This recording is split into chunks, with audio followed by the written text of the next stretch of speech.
이 다니엘 3장 말씀으로 고난 중에 함께 하신 은혜라는 제목으로 말씀을 전하려고 합니다.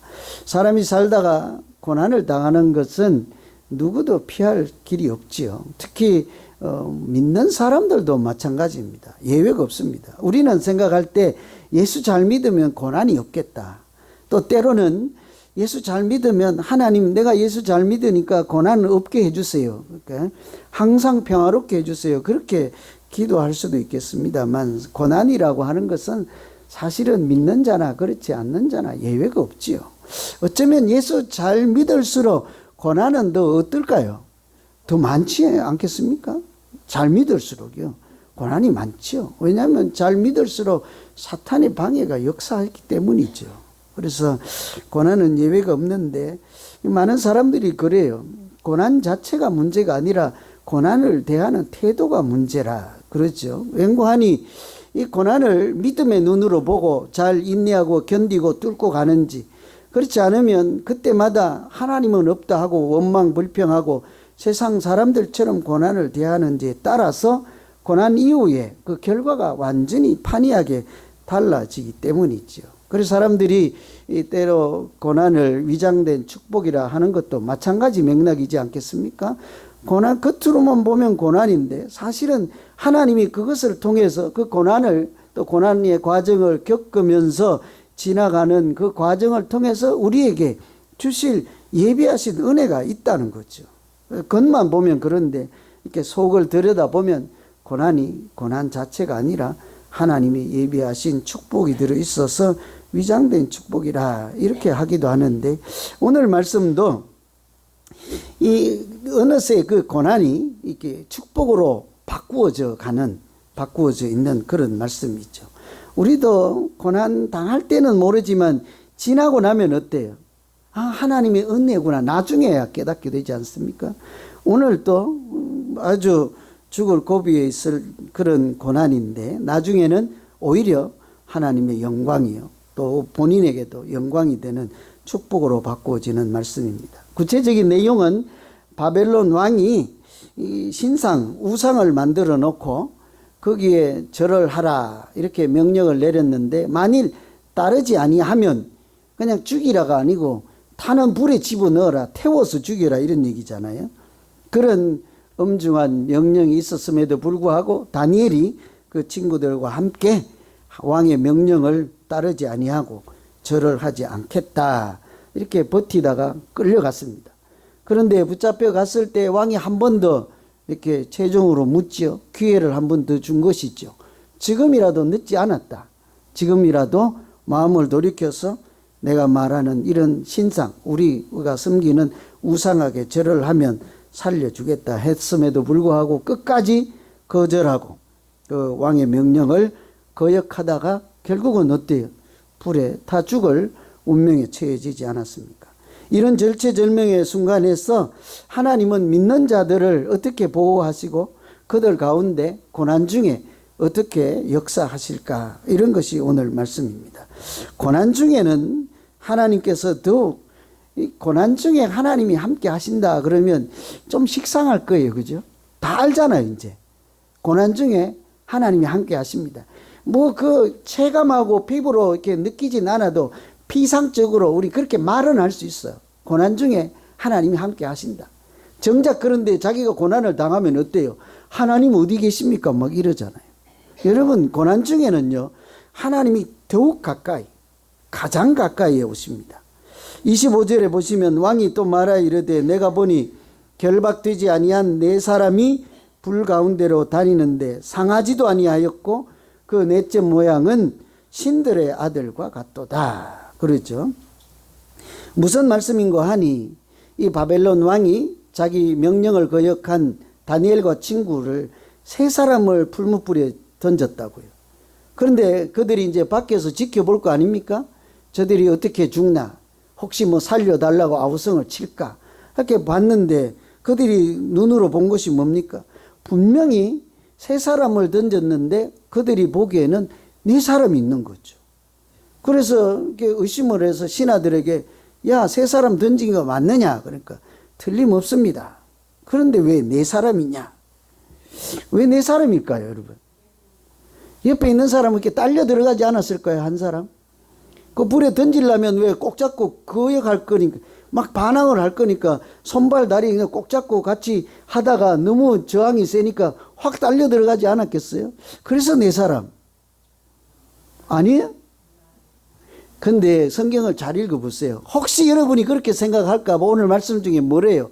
그들을 잡아서 집어넣으려고 하던 사람은 불이 너무 뜨거운 나머지 이미 다 죽었다 이러잖아요. 우리가 그런 상상조차 못하게 이미 하나님이 다 미리 말씀해 줬어요. 그들을 던지려고 했던 사람들은 불이 너무 뜨거워서 타 죽고 없었다. 그러면 넷째 그 사람처럼 보이는 존재는 누구입니까, 여러분? 여러분 생각에는 누구일까요? 마치 우리가 모세가 호렙산에서 하나님의 부르심을 받는 장면 기억하십니까? 멀리서 보니까 산에 뜰기나무라고 있는데 불이 확 타오르는데 어때요, 거기? 나무가 불타 없어지지 않았잖아요. 마치 그때 장면과 똑같이 그 불 속에 하나님이 계신데 사람들이 타지 않는 것과처럼 하나님이 임재 현상을 이렇게 표현한 것이지요. 그곳에 하나님이 천사의 이름이든 사자라고 하든지 어떤 모양이든지 성령을 임하시든지 하나님이 함께 하신 줄로 믿습니다. 이처럼 하나님께서는 고난을 당하는 자들을 멀리서 바라만 보시고 지켜만 보시는 분이 아니라 고난이 극심할수록 더 가까이 오시는 거죠. 여러분 어떠세요? 자녀를 키우든지 회사에서 직원을 하든지 이렇게 인간관계에서 옆에 있는 사람들이 이렇게 넘어지거나 다치면 어때요? 애들이라도 다치면 금방 일어설 것 같으면 어때요? 지켜봅니까? 일어서 하고 이렇게 합니까? 가서 얼른 일으킵니까? 아마 요즘 젊은 이런 엄마들 넘어져도 웬만하면 이제 서양 사고가 들어와가지고 네가 일어나, 네가 이러지 않겠어요? 그죠? 그러다가도 어때요? 정말 혼절을 해서 기절을 해서 일어나지 못해서 그런 상황이 되면 어때요? 그때는 말도 하지 않죠. 불이 나게 달려가서 덥석 끌어안고 덜쳐업고 병원으로 달려가지 않겠습니까? 그게 어머니 아버지의 또 사랑하는 사람들의 그 심정이죠. 하나님 마찬가지인 거예요. 우리가 그냥 일어설 법하고 우리가 어느 정도의 고난으로 연단하고 단단해질 것 같으면 조금 한 발 멀리서 떨어져 보면서 네가 잘 견뎌라. 네가 피할 길을 열어주었으니 그러니까 지혜롭게 행동하고 일어서라. 그런데 막상 어때요? 우리가 기절하고 혼절하고 두 번 다시 일어나지 못할 것 같으면 그때는 하나님께서 덜쳐 업고 계시고 덜쳐 업고 은혜로 치료하고 만지시지 않겠습니까? 그래서 진부한 얘기지만 모래사장에 발자국 하나 있을 때 그래 하도 원망하니까 그건 네 발자국이 아니라 내 발자국이다 그랬잖아요. 누가 그랬대요? 하나님이 그때 내가 너를 업고 있었느니라. 이런 것이 하나님이죠. 여러분 출애굽에 읽어보시면 출애굽 광야잖아요. 고난의 현장이지 않습니까? 그런데 하나님께서 동행하시잖아요. 불기둥, 구름 기둥으로 그들을 보호하고 지키시는데 하루만 그렇게 하지 않습니다.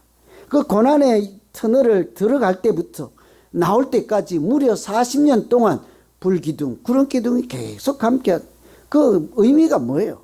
하나님이 고난의 현장에서는 그들 한가운데 같이 계신다. 그렇죠. 그냥 같이 계셔서 열중시원하고 계신다는 말씀이 아니죠. 여러분 하나님이 함께 하신다는 얘기는 가까이 그냥 있어서 보고 계신다는 것이지 그게 아니죠. 하나님이 나를 치유하시고 만지시고 고쳐주시고 구원해서 건져내시고 하나님이 이렇게 눈동자같이 지키신다 하는 것을 함께 계신다 하죠. 그런데요, 여러분 아세요? 사실은요, 그것은 가장 1차적인 얘기죠. 우리가 고난을 당하면 흔히 우리는 뭐만 보입니까? 여러분 큰 질병에 걸리면 뭐만 보여요? 살아날 길만 보이잖아요. 어떻게 하면 병을 고칠까요? 여러분 숙제가 보이고 풀지 못하는 관계가 보이고 그러면 어때요? 맨날 그 사람만 보이지 않습니까? 풀어야 될 과제만 보이지 않습니까? 아무것도 안 보여요. 그때는 제가 뭐라고 해도 들리지 않습니다, 여러분. 안 들리죠, 그죠? 저 아멘 하긴 부끄러우니까 그냥 웃기만 하시는데 안 들려요. 그때는 안 들어요. 안 들어.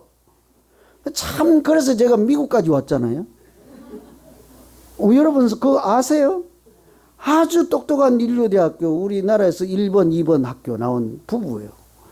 그때는 뭐, 아무리 목사 아니라 목사 할아버지가 얘기를 해도 성경의 말씀, 하나님의 말씀, 진리의 말씀, 덕이 되고 사는 말씀, 은혜로 아무 소용없어요. 뭐만 보입니까, 여러분? 지금 내가 결판 내야 되는데. 뭘 결판 내요? 그냥 입으로 담기도 그런데. 둘이 끝낸다는 거예요, 그냥. 애들도 있고 한데. 끝낸다는 거야. 아무 소용없어. 마찬가지로 우리는 고난이 당하면 뭐예요? 고난밖에 안 보여요.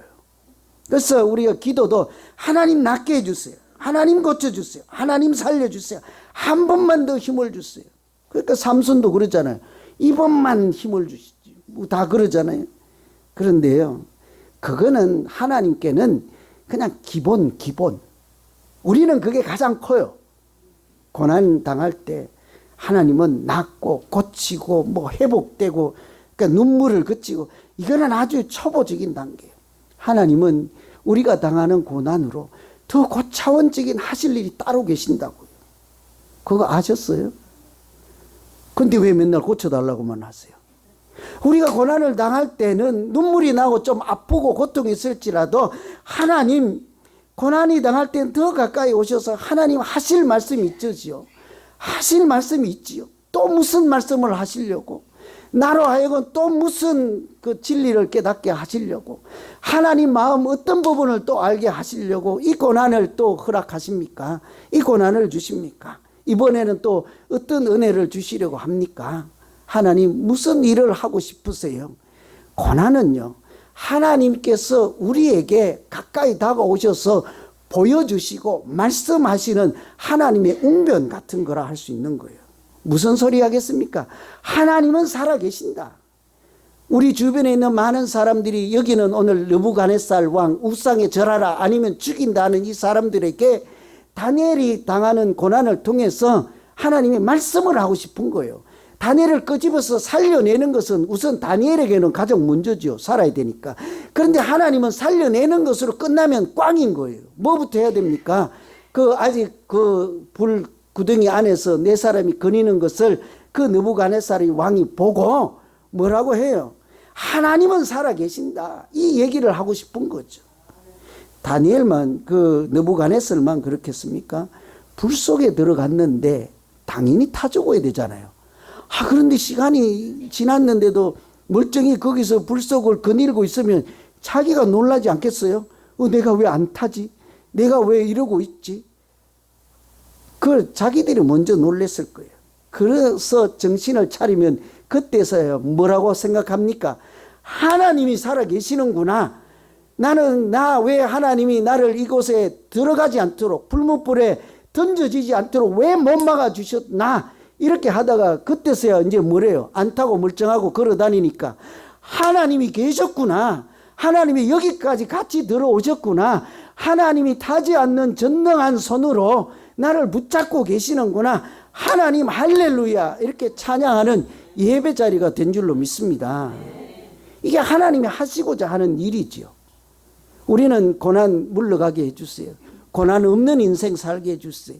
그럼 우리 1차적 초보죠. 여러분 혹시 어려운 일이 있으면 이제 저한테 전화를 하든지 찾아왔어요. 목사님 요즘 하나님 휴가 갔죠? 왜 그러세요? 나 아파 죽겠는데 꼼짝도 안 하고 뭐 낫지도 않고 아무것도 안 되니까 하나님 휴가 갔죠? 맞지요? 이렇게 목사님하고 같이 갔죠? 여러분 그런 논쟁은 아무 의미가 없는 거예요. 그죠? 이건 아주 초보 단계예요. 고난 중에 하나님이 함께 하신다. 이건 아주 너무 기본적인 거예요. 우리 정도 되면 어때요? 그래도 우리 예수사랑 비전교회 성도 정도 되면 어때요? 하나님 고난 중에 하실 말씀이 이번에는 무슨 말씀인가요?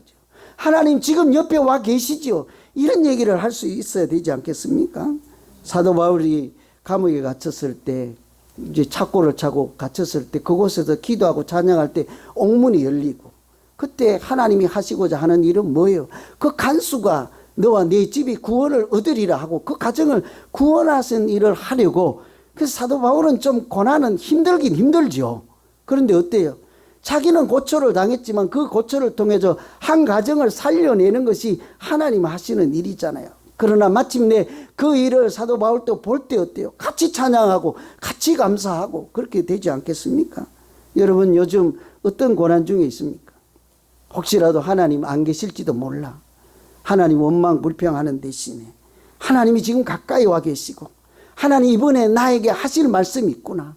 이 일로 누군가를 살리고자 하는 하나님의 비밀한 역사가 있구나. 이런 것을 알게 되며 그래서 우리가 더욱 고난 중에 주시는 하나님 말씀이 들리는 우리 모두 되시기를 간절히 기원합니다.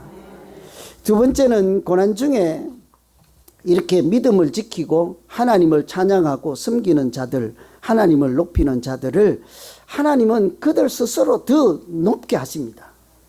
예수 잘 믿는 사람을 그러니까 어디 가서 멸시 무시 당하지 않게 하고 잘 믿는 사람들이 세상 사람들로부터 존중받게 하신다고요.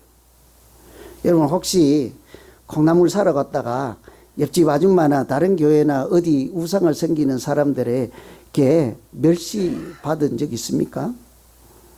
아니면 반대로 나는 아무것도 아니고 뭐 저거 한데 어디 간들 사람들이 나를 좀 귀하게 여기고 권사님이 다니는 교회에 나도 한번 가보고 싶다. 이런 소리를 듣고 사십니까? 하나님이 예수 잘 믿는 사람을요 그냥 어디 가서 무시당하게 하지 않습니다. 이것은 우리가 가진 학식이나 학력이나 뭐 자격증이나 지위나 명예나 권력이나 재물이나 이런 것하고는 무관해요. 오늘 30절에 보면 왕이 드디어 사드락 메사 아벳느고를 바벨론 지방에서 더욱 높이니라 그렇죠. 이 불못불 속에 나타난 하나님의 은혜를 보았잖아요. 셋을 던졌는데 네 사람인 것을 보고 그때서야 바벨론 왕이 정신이 이제 든 거죠. 하나님이 살아계시는구나 하고 이렇게 제정신을 차리고서 조금 전까지는 이 사람이 무슨 말 했습니까? 내가 시키는 대로 안 하면 죽여라 했는데 이제는 생각이 달라진 거예요. 마음이 달라졌습니다. 또 그 거역하고 하나님만 섬기게 했다고 하는 사람들을 보는 눈도 달라졌어요. 첫 번째로 그 왕의 말이 달라졌습니다. 그 죽이라고 우상을 섬기지 아니하면 불 속에 태워 죽이라 했던 그런 말을 하던 사람이 그런 말을 하던 명령을 내렸던 왕이 이제는 뭐예요? 29절에 보면 사람을 구원할 다른 신은 없도다. 사람을 구원할 다른 신은 없다. 자기가 우상을 만들어 놓고 안 섬기면 죽인다 했던 사람이 하나님 외에는 다른 신이 없다 이렇게 하잖아요. 하는 입술에서 나오는 말이 달라지지 않았습니까? 뿐만 아니라 지금까지 이 몹쓸 놈들 이렇게 자기 시키는 대로 안 한다고 그랬던 그 왕이 뭐래요? 똑같은 다니엘을 보고 뭐래요? 지극히 높으신 하나님의 종들이요 이러잖아요. 그래서 예수 잘 믿는 사람들은 어디 가서 멸시천대 받지 않고 뭔가 모르게요 존귀함을 얻게 하세요. 갑자기 부흥회를 하려고 하는지는 모르겠는데 이 원고에는 없는데 참 우리 외사촌 형님들이라 좀 소개하긴 그런데 구남매니까 이 원고가 없어요. 이제 뭐 딴 얘기 하죠. 구남매인데 그 어릴 때 60년대 뭐 50년대 학교를 다녔겠어요? 농사 지었어? 시골인데? 초등학교 졸업장이 없지요. 난 잘 몰라요, 솔직히. 없을 걸로 난 99.9%예요. 그런데 어디 간들 나가면 한 국회의원 정도 대접을 받습니다. 서울시청에 가서 시장이 있는 자리에서 브리핑 하는데 그분들이에요. 조그마한 교회 서울에 구로동을 지나서 어디 변방에 있는 언덕 위에 있는 교회 장로님이요. 뭐 학력 졸업장 이런 거 없어요. 성경은 도사요.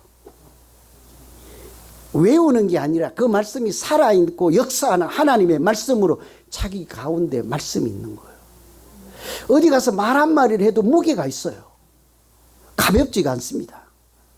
성경에 있는 숫자들은 다 통달을 하셔서 하나님의 무슨 말씀을 하시는지 숫자 가운데도 하나님의 진리를 터득해서 이런 데 가서 보면 서울시 개발하고 이럴 때 가면 청사진 브리핑을 쫙 하면요. 거기 있는 사람들이 무시하지 않습니다. 다 알지 않겠어요? 저분 초등학교도 안 나온 분들. 그런데 함부로 그런 대접하지 않습니다. 그 말씀의 무게를 하나님이 실어주기 때문이죠. 이 바벨론 왕이 지금까지는 우상에 절하지 않으면 죽여라 이렇게 했다가 자기가 하나님을 만나니까 자기 스스로 뭐래요? 이 하나님이 다른 사람, 우리를 구원할 다른 신은, 사람을 구원할 다른 신은 없다, 신앙 고백을 할 뿐만 아니라 자기가 죽이려고 했던 사람들도 이제는 하나님의 지극히 높으신 하나님의 종이라 이렇게 하고, 나도 너희 하나님을 나도 찬송하리로다. 저는 오늘 말씀 중에 이 구절이 가장 마음에 와닿았어요. 막 감격스러워. 여러분, 우리를 보고요, 사람들이 나도 권사님의 하나님을 찬송하리로다. 오지는 않겠지만 어디 시장이나 어디 사람들을 만나면 권사님 교회 어디 있어요? 물어나 보고 나도 거기 한 번만 가보면 안 될까요? 이런 소리를 빈말이라도 좀 듣는 우리 모두 되기를 기원합니다. 별로 자기 얘기 아닌 것 같아도 저를 생각해 봐요. 제가 어디 나갔는데 아무리 다녀도 내가 목사인 줄 아는데 교회도 안 다니고 실족해서 그 교회 안 나가고 방학한 지 6개월 된 사람이 저를 만나갖고 목사님 교회 어디예요? 한 번도 안 물어봐. 목사님 교회 어디 저기 저 피코에 어디 있어요? 그런 게. 그래도 한번 가볼까요? 한 번도 안 물어봐. 목사님 그쪽 교회가 거기 있어요. 나는 그쪽으로는 절대 안 갈 거예요. 왜요? 목사님 계시니까 안 갈 거예요. 이래야 됩니까? 아니면 반대로 그냥 지금 잘 교회가 다니고 있고 한데 내 마음이 허하고 믿음 생활 좀 어떻게 해보기 위해서 내가 좀 어떻게 해야 되는데 목사님 그 교회 내가 한 달이라도 좀 출석하고 같이 예배 한번 드리면 안 되겠습니까? 이런 소리를 들어야 되지 않겠습니까? 오늘 느부갓네살 왕이 하는 말이 뭐예요? 나도 너의 하나님을 찬송하리로다. 이런 소리를 하나님이 듣게 하신다고요. 자기가 잘나서 그런 소리 듣겠습니까? 하나님은 틀림없이요, 고난 중에 하나님을 잘 섬기고 찬송하고 예배하고 기도하고 이런 믿음으로 사는 사람들을 세상 속에 나가서도요, 틀림없이요, 말이 무게 있게 하고 행동이 가볍지 않게 하고 그들을 따르게 하고 그들을 통해서 하나님을 보게 하시는 줄로 믿습니다. 그래서 하나님은 늘 낮은 자를 낮아지면 높아지게 하고 섬기는 자를 큰 자가 되게 하고 꼬리가 되면 나중되면 먼저 되게 하고, 이것이 하나님의 이치이지 않습니까? 여러분, 우리가 잘 아는 대로 우리를 보배 같은 자라, 택하신 족속이라, 이렇게 거룩한 나라에 왕 같은 제사장이라, 이런 말씀을 다 할 때는요, 고난의 현장이었어요. 아직 광야에 있을 때 우리가 너희가 이렇게 존귀함을 받게 할 것이라는 약속의 말씀이지 않습니까? 그래서 하나님은 하나님을 언제든지 고난 중에 특별히 이렇게 외면치 않고 하나님을 진실로 사랑하고 섬기는 자를 하나님 그들을 꼭 사랑받게 하시고 이렇게 존중함을 얻게 하시죠. 욥기 읽어보세요. 다 그런 얘기예요. 욕하고 죽으라, 하나님을 욕해라, 아프니까. 하나님이 너를 버렸다는데 절대로 그들의 미혹에 넘어지지 않고 꾸준히 그냥 변함없이 신실하게 하나님을 섬길 때 욥에게 하나님이 큰 은혜를 주시잖아요. 룻도 그랬습니다. 여러분, 룻기 어머니 하나님이 나의 하나님이라 하고 자기 고향을 그러니까 버리고 그 시어머니를 따라서 그 하나님을 섬길 때 그 이방 여인이고 이렇게 홀로 된 사람이고 가난하고 가진 것 없고 이름 없는 그 사람을 어떻게 하십니까, 여러분? 다윗의 조상이 되게 하지 않아요? 예수 그리스도가 오시는 은혜의 통로로 삼잖아요. 남 얘기라 그러는데 우리가 조금 그래도 누구나 다 알 법한 이야기 한번 해볼까요? 여러분, 우리가 어릴 때 미운 오리 새끼 하면 다 알죠, 그죠? 미운 오리 새끼 이런 동화책 그런 것들 다 읽고 우리가 살았습니다. 성냥팔이 소녀 이런 것이 안드레센 덴마크 사람이 쓴 이제 동화인데 이런 것들이 우리가 읽을 때는 참 주옥 같은 글이잖아요. 그래서 다 세계적으로 이런 동화 어린 시절에 읽으면서 꿈을 키우지 않는 사람 없잖아요. 이렇게 참 멋있다. 저도 아직 유럽에 안 가봤습니다만 가보면 덴마크를 꼭 가보고 싶어요. 이런 동심에 그때 만났던 경험 때문이죠. 그런데요, 우리는 이런 어린 오리 새끼나 미운 오리 새끼나 성냥팔이 소녀 이런 것들 때문에 덴마크를 기억하는데 사실은요 이것이 다 고난에서 나온 산물이에요. 아시는 대로 이 안드레센이라는 사람은 아버지 구두 수선공이고 어머니는 남의 집 세탁물 빨래해주고 돈 조금 벌어서 이렇게 용돈 얻어서 생계를 꾸려가는 아주 가난한 가정이 있죠. 그러다가 아버지는 맨날 술 고주망태로 그렇게 어렵게 사는데 이 사람이 태어났는데 눕힐 곳이 없어갖고 사람이 죽으면 들어간 관 있죠. 관 뚜껑에다 눕혀놓고 그렇게 키웠어. 가난하니까 학교를 다녔겠어요? 못 다녔죠. 그러니까 문법이 맞질 않죠. 그 책을 썼어요. 사람들의 욕을 먹지. 그런데 또 그 아버지는 11살에 돌아갔어요. 이 아이가 11살 때. 그러니까 뭐 아주 극심한 그런 고난의 환경이지 않습니까? 그런데도 이런 글을 써서 나중에 하는 말씀 들어보세요. 나는 나의 가난한 삶을 바탕으로 성냥팔이 소녀란 동화를 창작할 수 있었다. 뭐 때문에? 가난 때문에 그런 글을 써낼 수 있었다는 거예요. 자기가 못생겨서 받았던 어릴 때 놀림을 기초로 미운 오리 새끼라는 동화를 탄생할 수 있었다. 저절로 나오지 않았습니다. 고난을 통해서 믿음으로 그렇게 그 고난을 이겨내다 보니까 오히려 그 고난이 큰 복이 되게 해서 나중에 이렇게 얘기해요. 역경은 나에게 큰 복이었습니다. 역경은 나에게 복이었습니다. 결론적으로 모든 이의 삶은 하나님께서 손수 쓰시는 동화입니다. 얼마나 멋있어요. 우리 인생을 하나님이 쓰는 동화라고 하잖아요. 이 고난 중에 있을 때 이런 얘기를 하는 거예요. 여러분 지금 힘들고 어려운 중에 있습니까? 그때 하나님께서 가까이 오시고 그 손에 우리 인생이라는 노트를 펴놓고 성령의 연필로 뭐라고 씁니까? 우리 인생의 동화를 쓰시고 고난에 통해서 하나님이 하실 말씀을 주옥같이 써내려가는 것이 우리 고난의 현장이라는 거죠. 그래서 우리가 고난에 벗어나는 것만이 목적이 아니라 고난이 있고 어려운 일이 있으면 그때마다 하나님 왜 가까이 오셨습니까? 이번에는 또 무슨 말씀하십니까? 이 일로 누구를 구원하시려고 하십니까? 이렇게 우리가 믿음으로 살아갈 때 하나님은 우리 고난이 오히려 아름다운 동화가 되게 하시고 유익이 되게 하시고 하나님께 영광을 돌리는 아름다운 믿음 생활이 되게 하실 줄로 믿습니다. 기도하겠습니다. 하나님 아버지, 세상을 살다가 어려운 일이